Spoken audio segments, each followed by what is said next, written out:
नमस्कार, मैं हूं निकिता और आप देख रहे हैं सत्यहिंदी.com। चलिए एक नजर डालते हैं अब तक की सुर्खियों पर। शनिवार शाम को भारत और पाकिस्तान के बीच सीज फायर की घोषणा के कुछ घंटों बाद भारतीय विदेश सचिव विक्रम मिस्री ने एक स्पेशल प्रेस ब्रीफिंग की। शनिवार रात करीब 11 बजे हुई इस स्पेशल ब्रीफिंग में विक्रम मिस्री ने कहा कि पाकिस्तान ने समझौते का उल्लंघन किया है। उन्होंने कहा कि पिछले कुछ दिनों से हो रही सैन्य कार्रवाई को रोकने का समझौता आज शाम को हुआ था। पिछले कुछ घंटों से पाकिस्तान की तरफ से इस समझौते का घोर उल्लंघन हो रहा है।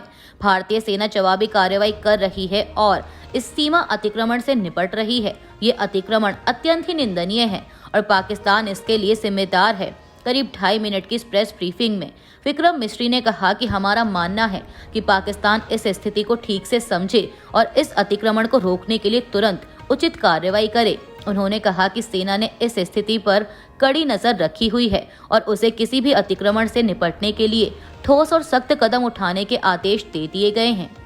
शनिवार को भारत और पाकिस्तान के बीच सीज फायर की घोषणा के कुछ घंटों बाद जम्मू कश्मीर के मुख्यमंत्री उमर अब्दुल्ला ने कहा कि श्रीनगर में धमाकों की आवाज सुनाई दी है।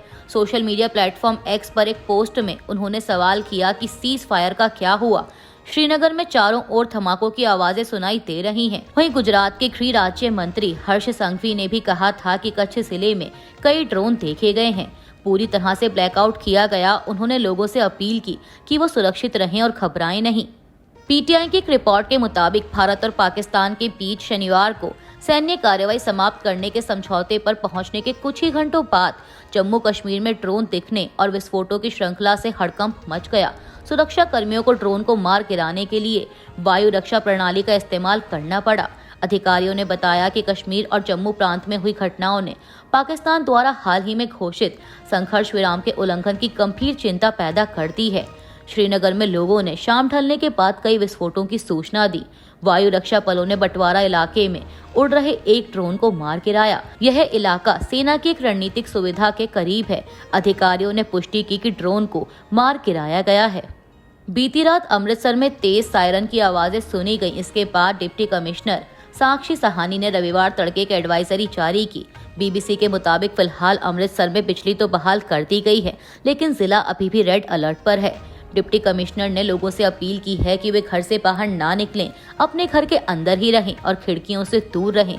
जब हालात पूरी तरह सुरक्षित होंगे तब प्रशासन की ओर से ग्रीन सिग्नल दिया जाएगा। कृपया घबराएं नहीं, शांति बनाए रखें और प्रशासन के सभी निर्देशों का पालन करें। शिवसेना नेता मिलिंद देवरा ने शनिवार को कहा कि इस्लामाबाद पर भरोसा करना ग्रेनेड से हाथ मिलाने जैसा है।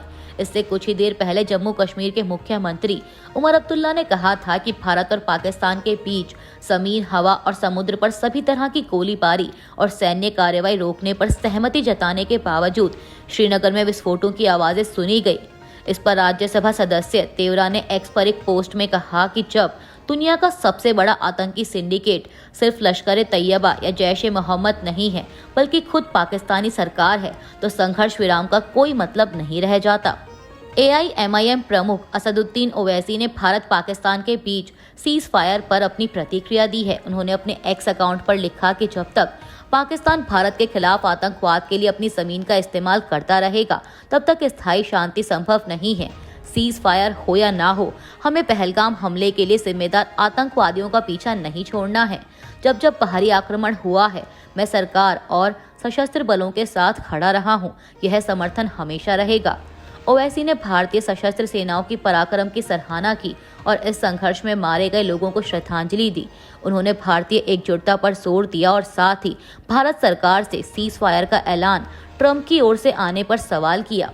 चीन के विदेश मंत्री वांग यी ने भारत के राष्ट्रीय सुरक्षा सलाहकार अजीत डोभाल से शनिवार को फोन पर बात की। दोनों के बीच हुई बातचीत की जानकारी पर चीन के विदेश मंत्रालय ने बयान जारी किया है। जारी बयान में लिखा गया कि 10 मई 2025 को चीनी कम्युनिस्ट पार्टी की केंद्रीय समिति के राजनीतिक ब्यूरो के सदस्य और केंद्रीय विदेश मामलों के कार्यालय के निदेशक वांग यी ने भारतीय राष्ट्रीय सुरक्षा सलाहकार अजीत डोभाल से फोन पर बातचीत की। डोभाल ने कहा कि पहलगाम में हुए आतंकवादी हमले में भारतीय जवानों को गंभीर क्षति पहुंची है, जिससे भारत को सख्त आतंकवाद विरोधी कदम उठाने की जरूरत पड़ी। युद्ध भारत की पसंद नहीं है और यह किसी भी पक्ष के हित में नहीं है। भारत और पाकिस्तान सीज फायर के लिए प्रतिबद्ध हैं और क्षेत्रीय शांति और स्थिरता को जल्द बहाल करने की दिशा में प्रयासरत हैं। वांग यी ने चीन की ओर से पहलगाम हमले की निंदा करते हुए कहा कि चीन हर तरह के आतंकवाद का विरोध करता है। उन्होंने कहा कि आज की दुनिया में हालात काफी मुश्किल हैं और एशिया में शांति बनाए रखना बहुत जरूरी है। पीटीआई की एक रिपोर्ट के मुताबिक सरकारी सूत्रों ने शनिवार को बताया कि पहलगाम आतंकी हमले के बाद सिंधु जल संधि को स्थगित रखने सहित पाकिस्तान के खिलाफ भारत के दंडात्मक उपाय लागू रहेंगे।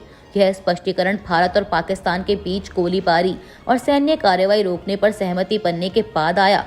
सूत्रों ने बताया कि 23 अप्रैल को पाकिस्तान के खिलाफ घोषित भारत के उपाय प्रभावी रहेंगे। अभी के लिए बस इतना ही। बाकी की खबरों के लिए बने रहिए सत्यहिंदी.com के साथ।